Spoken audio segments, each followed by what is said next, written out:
Hello, everyone, and welcome to today's Oracle Cloud Platform Virtual Summit, where we will feature why independent software vendors or independent SaaS providers run their applications on Oracle Cloud Infrastructure, or OCI. My name is Dave Profizich, and I'm delighted to be your host for this event.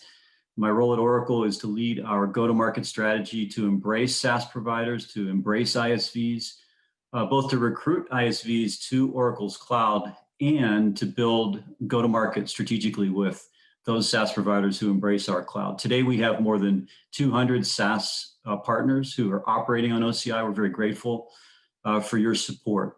Let me just talk for a moment about the agenda today.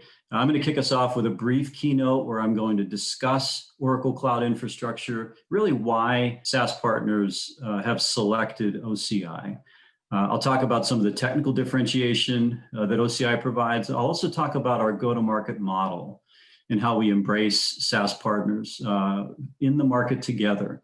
Following my comments, I'll turn it over to David Hicks, who serves as Oracle's Vice President of Business Development for our ISV ecosystem.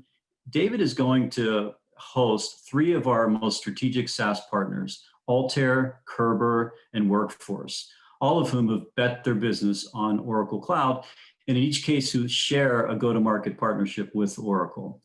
Following David and our good friends, you'll hear from Karan Bhatta. Karan is Vice President of Cloud Engineering.